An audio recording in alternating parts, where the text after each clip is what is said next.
Assalamualaikum warahmatullahi wabarakatuh. Yang terhormat Bapak Ibu tim penilai UKIN PPG Daljab Angkatan Pertama tahun 2023. Saya Fahrul Rokim, mahasiswa PPG Daljab Angkatan Pertama tahun 2023 dari kampus Universitas Negeri Semarang. Saya guru pengampu mapel informatika dari SMK Negeri 2 Kudus. Pada hari ini, Selasa tanggal 15 Agustus tahun 2023, saya akan melaksanakan uji kinerja praktek pembelajaran pada PPG dalam jabatan Angkatan Pertama tahun 2023. Berikut bukti formulir pendaftaran saya.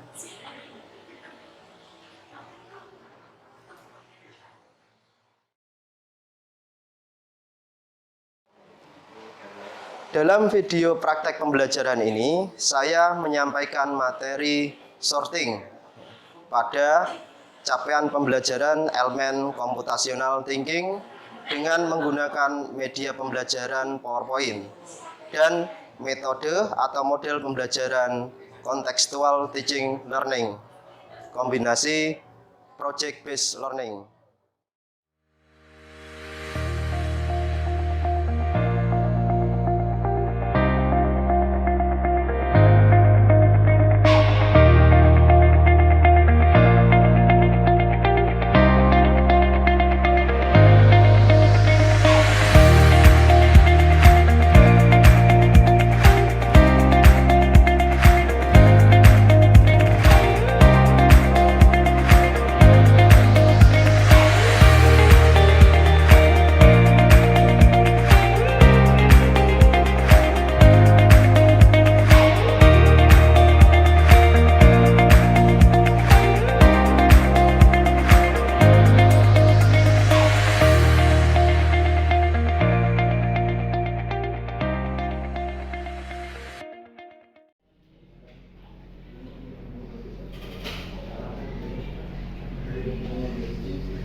Salam. Assalamualaikum warahmatullahi wabarakatuh. Waalaikumsalam warahmatullahi wabarakatuh. Silakan duduk.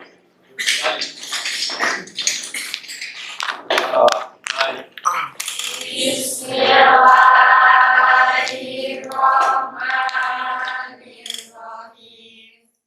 Alhamdulillahirabbil alamin. Ar-Rahmanir-Rahim. Ghairil maghdubi alaihim waladdallin. Rabbil firli wa liwalidayya wa lil mu'minina amin. Rabbi shrah sadri wa yassir li amri wahlul 'uqdatam min lisani yafqahu qawli. Amin ya rabbal alamin.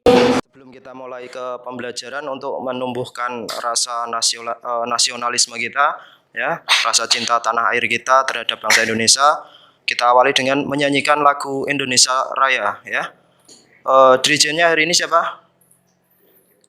Ya, silahkan maju ke depan.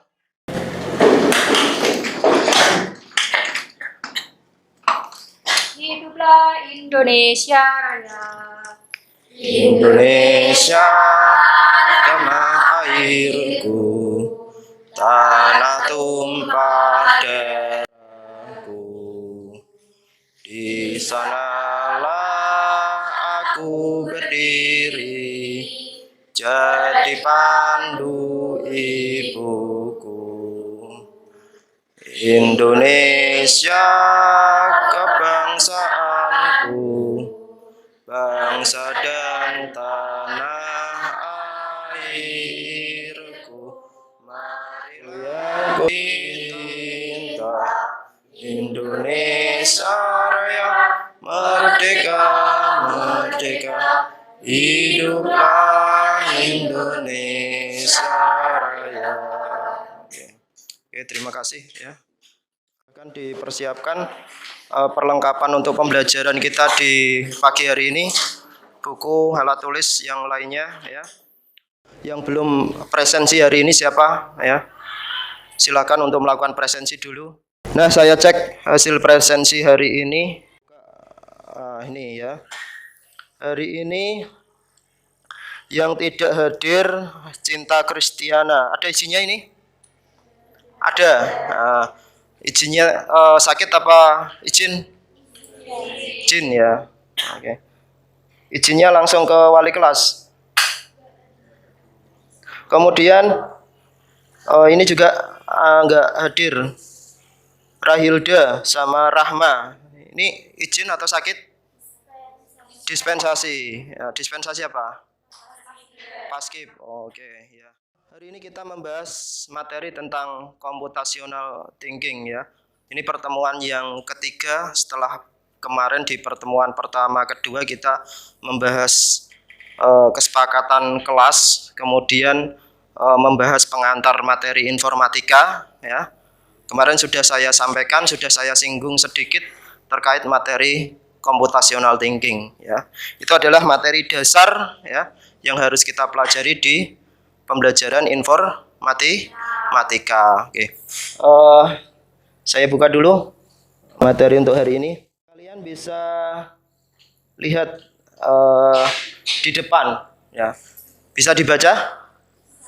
Bisa, oke. Tolong dibaca yang keras, Mbak. Siapa ini namanya? Sofiana. Sofiana, tolong dibaca yang keras. Dalam perjalanan bus trayek Surabaya-Semarang, ada 3 kelompok penumpang yang akan berhenti di lokasi berbeda.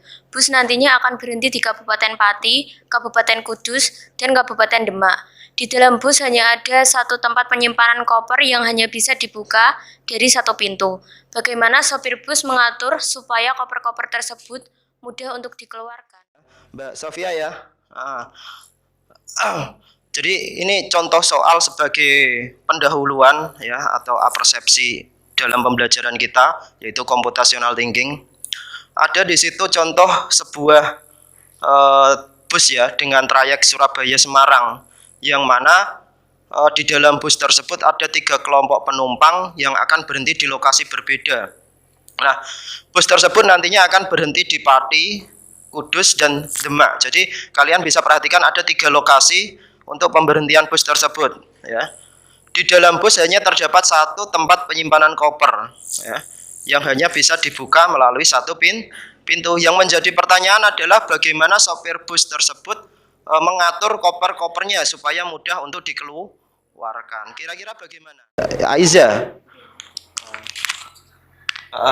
Berdiri. Silakan berdiri. Menempatkan koper sesuai urutan yang keluar lebih awal, yaitu koper yang dimiliki oleh kelompok yang akan turun di Kabupaten Pati karena kelompok tersebut turun lebih awal. Kemudian koper kedua di tengah, koper kelompok ketiga di paling akhir. Kelompok ketiga yang paling akhir ya. Oke.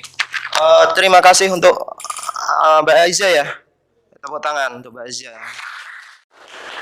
Nah, sebagai awalan ya dari pembelajaran kita ya, di situ saya membuatkan satu contoh yang akan kita pelajari nantinya ya terkait dengan computational thinking. Jadi ada metode sorting, ada metode searching, yaitu pengurutan dan pencarian. Nah, oke.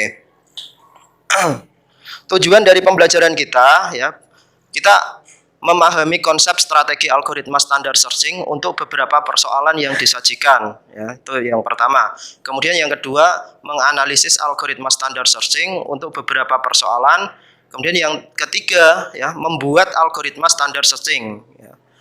Yang keempat, memahami proses dan cara kerja beberapa algoritma proses sorting ya, algoritma proses pengurutan. Kemudian yang ke 5, menganalisis cara kerja beberapa algoritma untuk proses sorting, ya. Yang terakhir membuat algoritma sorting. Itu yang akan kita pelajari nanti untuk tujuannya. Nah, sekarang computational thinking. Siapa yang masih ingat dengan computational thinking? Kemarin sudah saya singgung ya di pertemuan sebelumnya, tetapi tidak secara keseluruhan.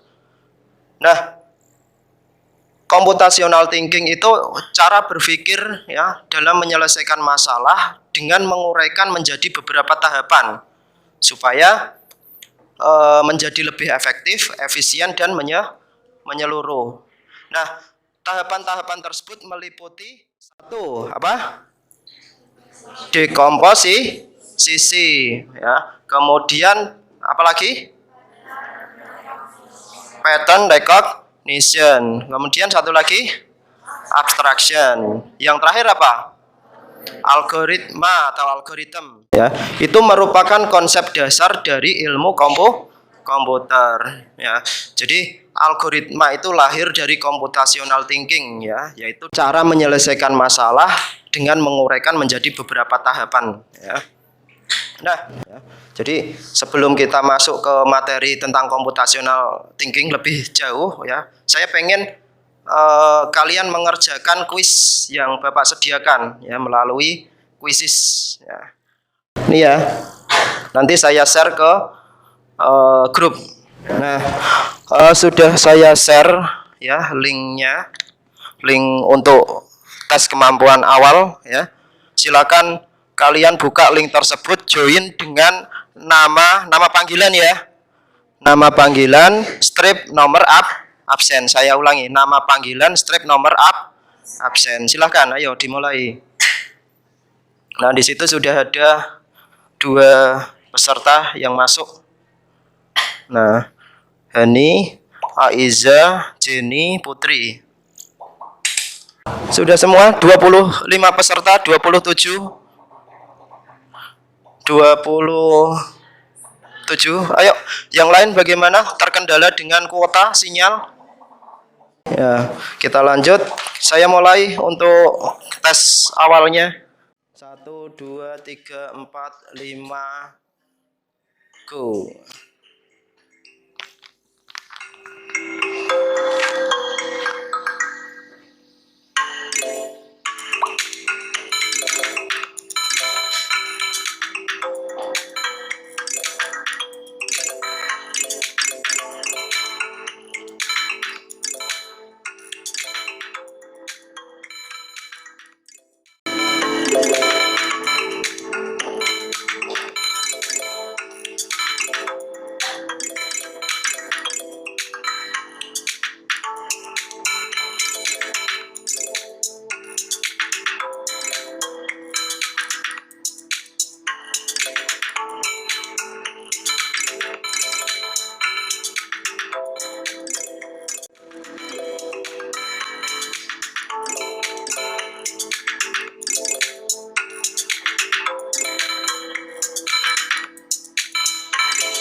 Nah, oke.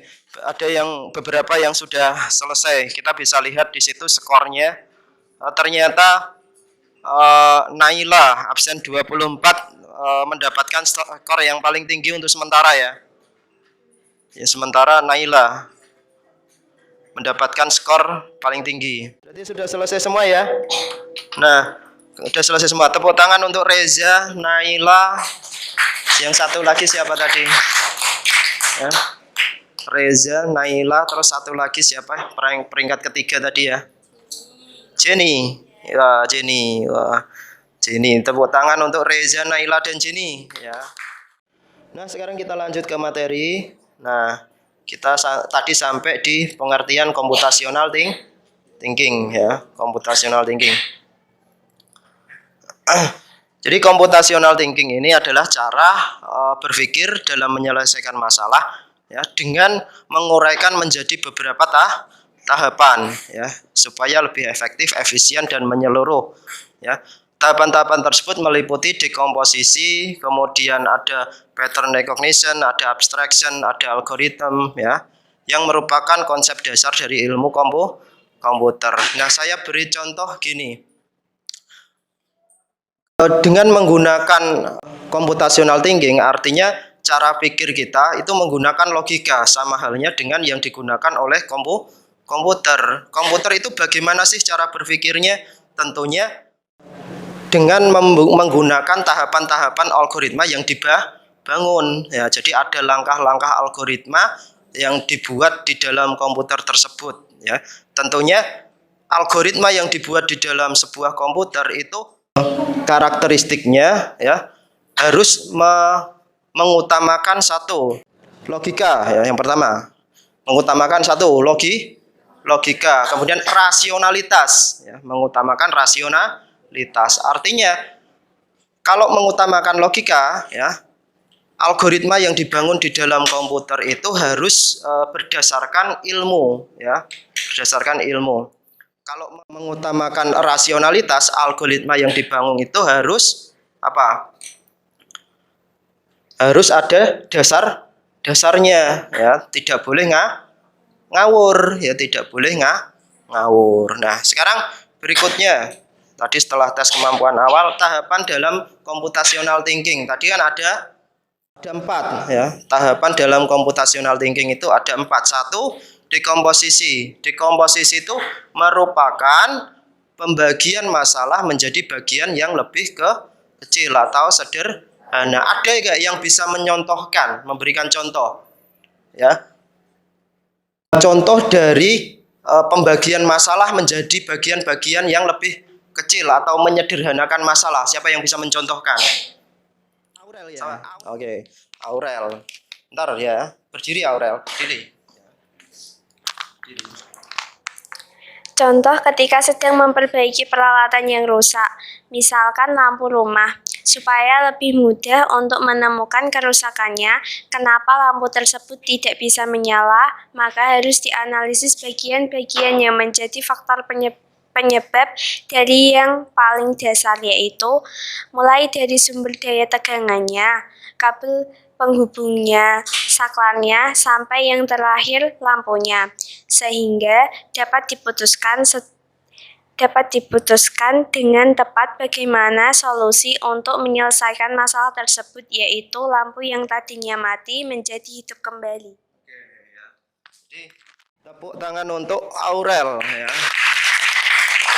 Jadi contoh yang diberikan Aurel itu kasusnya adalah ketika memperbaiki lampu mati, ya, lampunya rusak. Jadi tahapan-tahapan yang kita ambil, ya, atau tadi pemecahan, ya, dari penyebab masalah yang terjadi adalah dengan menganalisis secara bertahap, ya. Mulai dari yang paling dasar. Yang paling dasar itu apa? Ketika lampu listrik di rumah itu mati, penyebab yang paling dasar itu apa? Sumber daya tegangannya mungkin, ya. Sumber daya tegangannya. Kalau listrik, kalau lampu itu tidak ada listriknya, hidup nggak hidup. Kemudian apa lagi? Kabel penghubung tadi disebutkan ada kabel penghubungnya. Kalau kabel yang dipakai tidak terhubung, lampunya nyala nggak?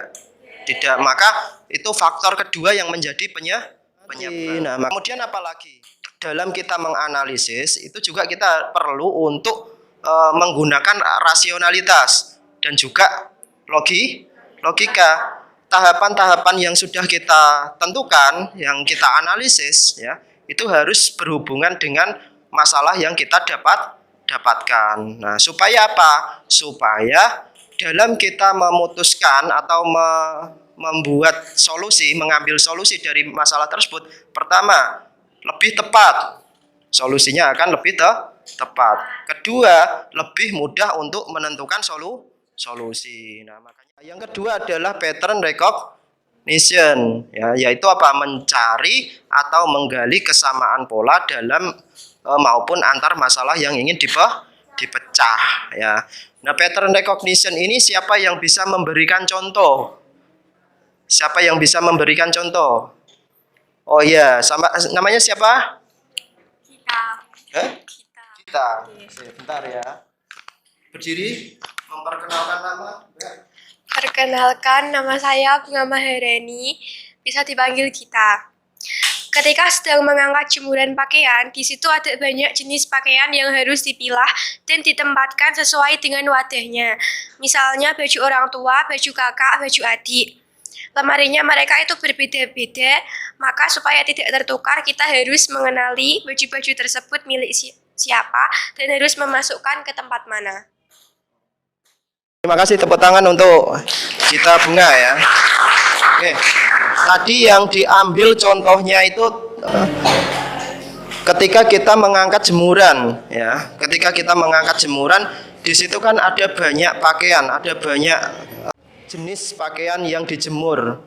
Ada pakaiannya siapa tadi? Ada pakaiannya kakak, ada pakaiannya adik, ada pakaiannya orang tua. Tentunya pakaian-pakaian tersebut itu memiliki tempat yang berbeda. Yang perlu kita pahami bagaimana caranya kita bisa mengenali ya, mengenali pola atau mengenali pakaian tadi. Ini milik siapa, ditempatkan kemana, ini miliknya orang tua, ditempatkan di lemari mana, ya, ini miliknya adik, ditempatkan di mana. Itu harus kita pahami supaya apa? Supaya tidak tertukar ya. Bajunya itu tidak tertukar. Nah, jadi memanajemen ruang di sini, memanajemen ruang untuk penempatan baju kalau di sini ya. Itu di dalam komputer juga sama konsepnya seperti itu. Ketika kita memanajemen. Kemudian yang berikutnya ada abstraction ya, abstraction.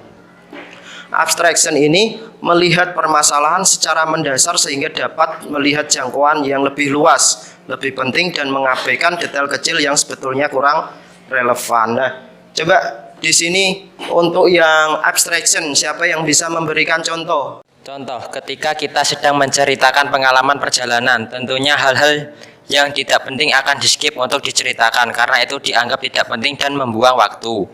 Tapi yang kita sampaikan hanyalah pengalaman yang penting-penting saja atau momen yang penting-penting saja, supaya cerita yang disampaikan lebih mendapatkan kesan. Jadi, namanya siapa namanya? Dandi, ya, tepuk tangan untuk Dandi. Jadi contoh yang disampaikan oleh Dandi ini tadi contohnya adalah bagaimana caranya kita menceritakan tentang momen ya ketika kita melakukan perjalanan. Di situ kita pasti akan tampilkan. Begitu juga komputer, ketika kita membangun sebuah sistem ya, kita harus membuat sebuah tahapan-tahapan mana data yang penting, mana yang tidak. Ketika kita membuat tahapan algoritma juga sama ya, tahapan algoritma tersebut kita susun ya, harus kita bisa pilih mana yang harus ditampilkan, mana yang relevan untuk ditampilkan, mana yang tidak. Nah, sekarang yang terakhir itu algoritma atau algoritma. Nah, dari tadi ada dekomposisi, ada pattern recognition, ada abstraction. Ketika kita gabungkan menjadi satu pemahaman, maka muncullah yang namanya algoritma ya. Algoritma ini mengembangkan sebuah sistem sekuen atau langkah-langkah solusi yang dapat diterapkan secara Nah, coba untuk algoritma ini siapa yang bisa memberikan contoh? Kita mendapatkan perintah dari orang tua, misalnya di pasar swalayan dan kita diberikan oleh orang tua kita daftar belanja. Bagaimana cara kita mendapatkan belanja tersebut semuanya dengan efektif dan efisien? Maka urutannya atau langkah-langkah dari daftar belanja tersebut kita bisa ambil barang yang lebih dekat dulu. Tadi yang dicontohkan apa? Mengambil barang dari daftar belanja di pasar swalayan. Itu yang dicontohkan oleh Mbak Jenny ya. Terima kasih, tepuk tangan untuk Mbak Jenny. Nah, algoritma ini itu adalah langkah-langkah tahapan proses. Jadi ketika kalian tadi memilih barang, itu ada langkah-langkahnya. Langkah pertama memilih apa? Misalnya sampo. Ya, langkah pertama memilih sampo. Ya, langkah kedua memilih sabun. Sampai seterusnya langkah yang paling terakhir kemudian membayarnya. Nah, itu langkah-langkah tahapan dalam algoritma. Nah, berikutnya ya. Kemudian ada pertanyaan di sini. apakah kita perlu untuk berpikir menggunakan cara komputer? Ya, apa yang kita hasilkan dengan berpikir menggunakan cara komputer? Perlu, supaya kita bisa lebih mudah menemukan solusi dari permasalahan. Solusi yang kita putuskan akan lebih tepat karena dalam menganalisis tahapan mengutamakan rasionalitas dan logika. Oke. Siapa namanya? Maya. Tepuk tangan untuk Maya ya. Tepuk tangan untuk Maya. Jadi pertanyaan tadi dijawab oleh Mbak Maya itu perlu ya. Jawabannya perlu. Kenapa?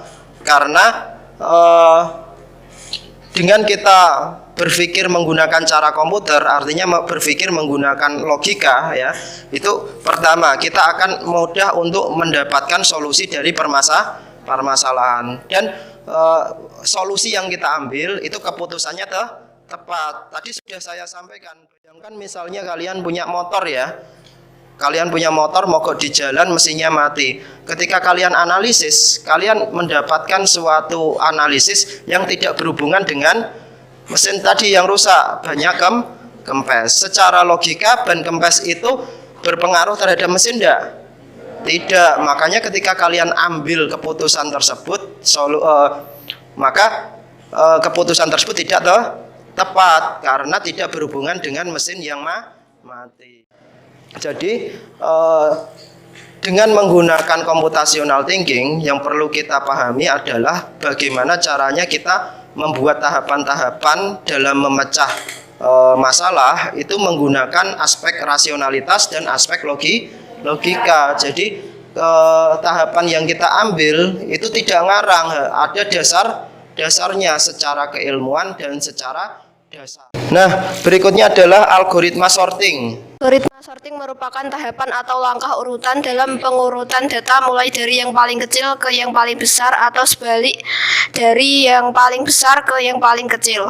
Algoritma searching merupakan tahapan atau langkah urutan dalam pencarian sekumpulan data dengan melakukan perbandingan data, menampilkan data kunci dari pencarian. Oke, terima kasih ya. Terima kasih sudah dibaca ya. Jadi algoritma sorting merupakan tahapan atau langkah urutan dalam pengurutan data ya.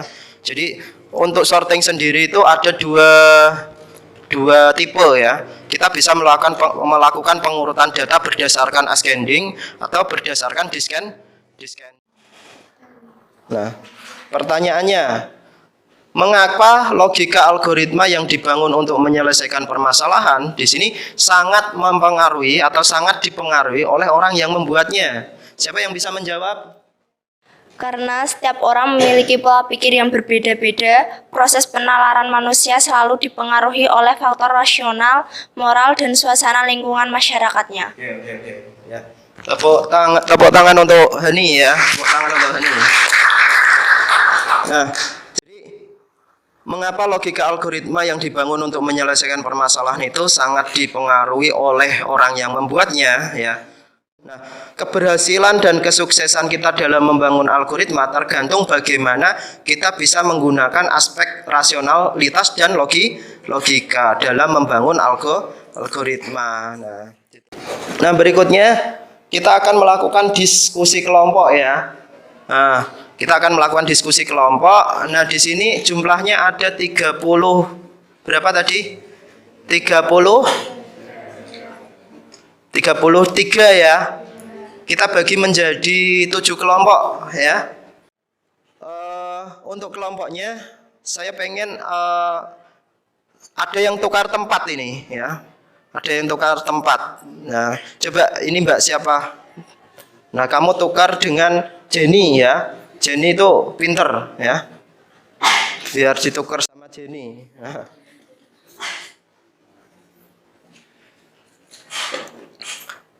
Tukar sama Jenny ya. Terus aku pengen ada satu lagi Aurel ditukar sama salah satu sini Aiza. Aurel ditukar sama Aiza. Aurel ditukar sama Aiza.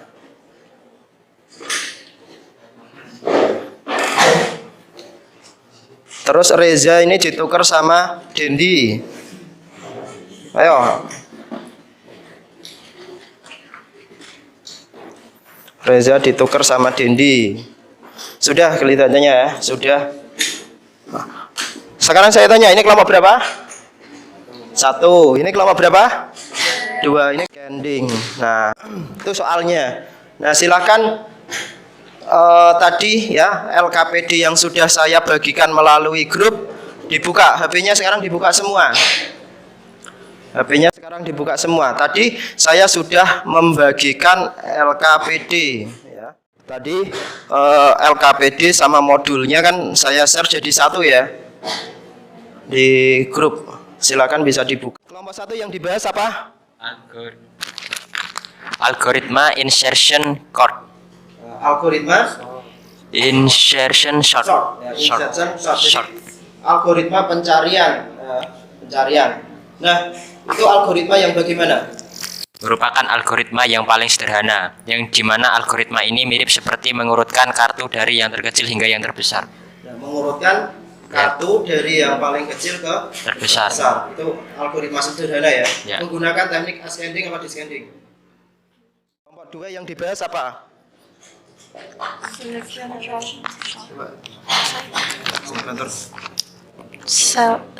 yang dibahas Selection sort. selection short. Selection short ini apa? Algoritma yang mengurutkan dengan cara mencari suatu nilai ekstrim seperti minimal, terkecil, atau maksimal, terbesar dari data yang disajikan untuk ditukarkan dengan elemen terujung yang ada pada suatu proses loop perulangan. Oke. Ada tahapannya enggak? Jadi, cara kerja algoritma ini adalah misalkan mencari nilai terkecil pada data atau array yang belum terurut. Kemudian, nilai terkecil akan diletakkan pada posisi yang seharusnya, yaitu ditukar dengan nilai pada indeks pertama atau 0. Lalu dicari lagi nilai terkecil kedua dan ditukar dengan nilai pada indeks ke-1 ya, dan begitu seterusnya. Oke, ya. Kelompok 4 ini ya.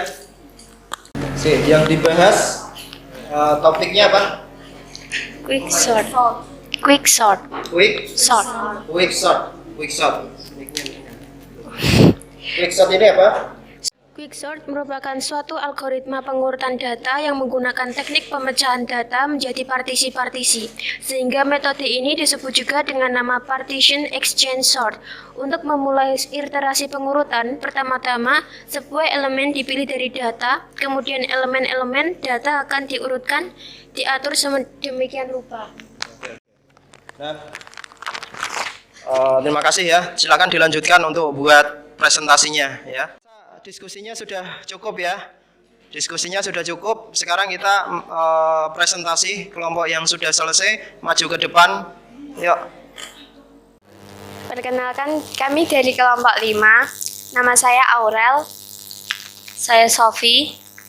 Saya Hilma. Saya Desi. Kami akan mempresentasikan tugas sorting menggunakan metode insert sort. Algoritma insertion sort merupakan algoritma yang paling sederhana, yang dimana algoritma ini mirip seperti mengurutkan kartu dari yang terkecil hingga terbesar. Insertion berasal dari kata insert yang kalau kita artikan ke bahasa Indonesia adalah memasukkan atau menyisipkan. Jadi, insertion sort adalah algoritma 2. Apakah cara lebih besar kerjanya atau lebih kecil dari 7? Karena 7 lebih besar dari 2, maka 7 bergeser. Berikutnya, apakah 2 lebih besar atau lebih kecil dari 4? Karena 4 lebih besar dari 2, maka 4 bergeser. 7.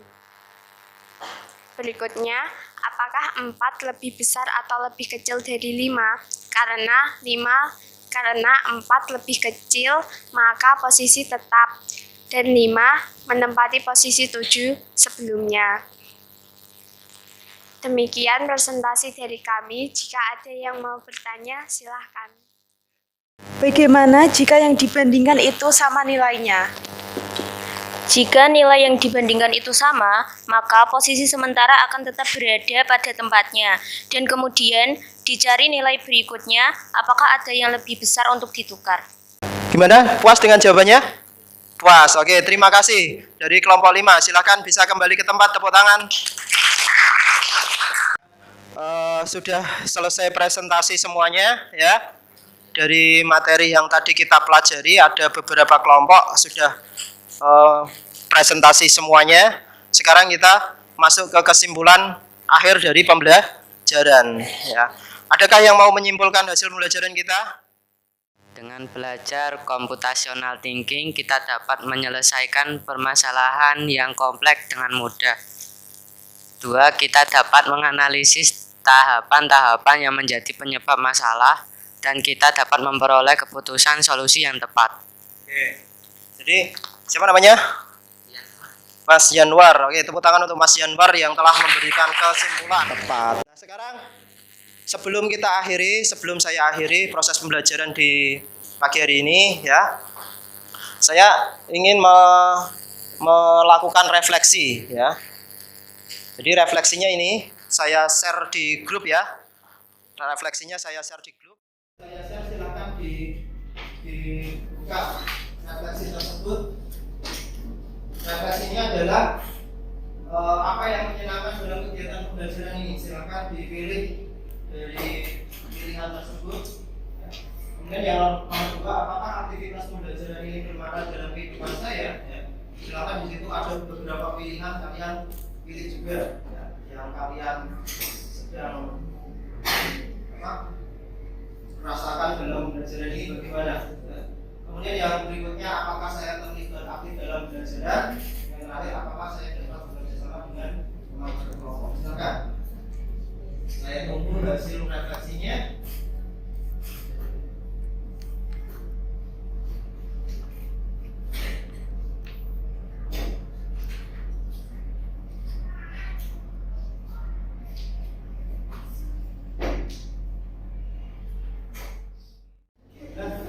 Di situ ada 37% ya. Yang menyenangkan adalah metode penyampaiannya. 18,8% pokok bahasan. Yang 43% adalah metode pembelajaran. Itu yang pertama. Terima kasih. Berikutnya nanti kita bahas untuk searching ya, pencarian. Sampai di sini ada yang mau ditanyakan? Nah, kalau tidak ada, sekarang kita tutup pembelajaran kita di pagi hari ini ya dengan diakhiri berdoa. Siapa yang memimpin berdoa hari ini? Ketua kelas mana? Ketua kelas, ayo. Doa mulai. Bismillahirrahmanirrahim. Wal asri innal insana lafi khusrin illa alladziina aamanu wa amilus solihati wa tawassaw bil haqqi wa tawassaw bis sabr. Amin ya rabbal alamin. Oke, saya akhiri pertemuan kita di pagi hari ini ya. Assalamualaikum warahmatullahi wabarakatuh. Waalaikumsalam.